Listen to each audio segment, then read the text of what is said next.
Grandpa Nooby reporting for duty, and we're going to have a little discussion on how to configure your weapon. I know for the first couple of COD titles, maybe even beyond that, 15 years ago, I never really had this down. It was all hit or miss, best guess, what looked good, trying to do calculations in my head, those types of things to configure a weapon when it's really very easy thing to do. First, you need to consider why you need to configure the weapon. Is it for your play style? Is it for a particular map set? Is it for a game mode? Or are you going to address the weapon's strength and weaknesses? There are other considerations, but some of them you can combine together. Configuring a weapon in Black Ops 6, Call of Duty, has really been made easy. You don't need to be a wizard like Harry Potter. It's not launching a space shuttle, no rocket science involved. Let's have a quick look at it. Let's take the C9 as a sample weapon to configure. Completely raw here. The first thing you need to do is pull the right trigger. And what does the right trigger do? It gives you the advanced data for the weapon. So you can see the damage, 31 to the head down to 29 everywhere else. The damage at effective range, 13.3 meters. You get 29 damage. Damage beyond that range at 35.5 meters, 16. You see the firepower, the accuracy, the mobility, and the handling.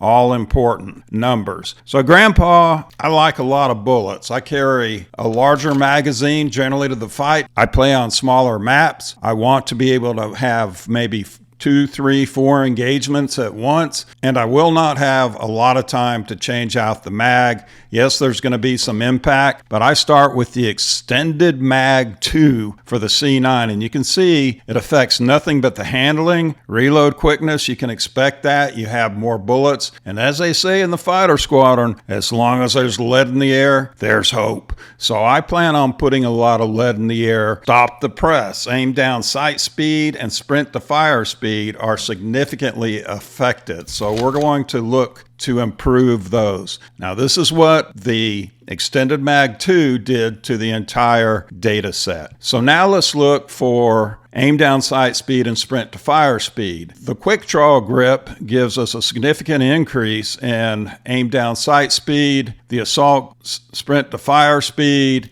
the commando grip, a little bit to both. Ergonometric grip, I don't worry about slide to fire. And the QBC, again, it helps sprint to fire. So I'm going to hold off on the grip and see if I can get an improvement in the stock. Well, no stock helps with movement and crouch speed, doesn't do anything bad. Infiltrator stock doesn't help me at all. Heavy stock, 0 numbers. It's just the waste of an attachment. Balance stock, that looks pretty decent. Crouch movement speed it helps, and aim walking. Combat stock doesn't address anything I'm looking for, so I'm going to go back to the grip and put the quick draw grip on for the aim down sight speed improvement. Nothing in the stock. I don't use lasers. What about fire mods? Well, rapid fire only increases the fire rate by 6%. Grandpa Nooby's rule, if it's less than 10%, you probably will not notice the difference. Overpressured increases the bullet velocity by 20%. Now that may look like a good number, but what is the original bullet velocity? It's 550 meters per second. You see that to the right in the firepower category? Let's calculate what 550 meters per second means. It's not rocket science. We're not landing on Mars here. So take the bullet velocity, 550 meters per second, knock off the 0. If it was 554 meters per second, knock off the last number, the 4.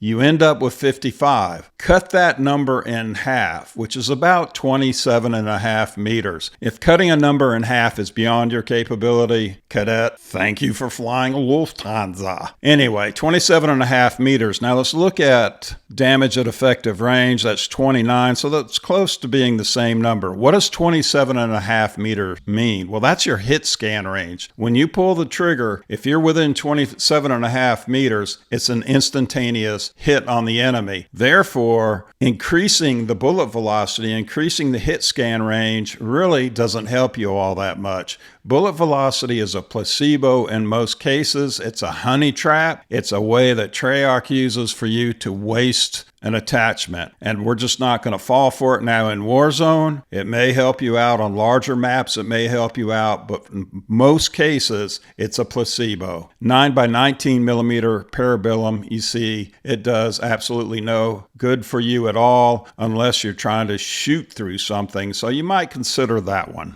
Doesn't do any good, doesn't do any harm.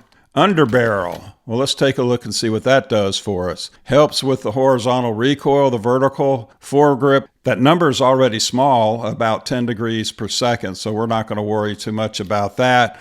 Lightweight foregrip does nothing for us. Marksman foregrip, no numbers change. Precision foregrip, it's horizontal again, and we've already determined we're not worried about that.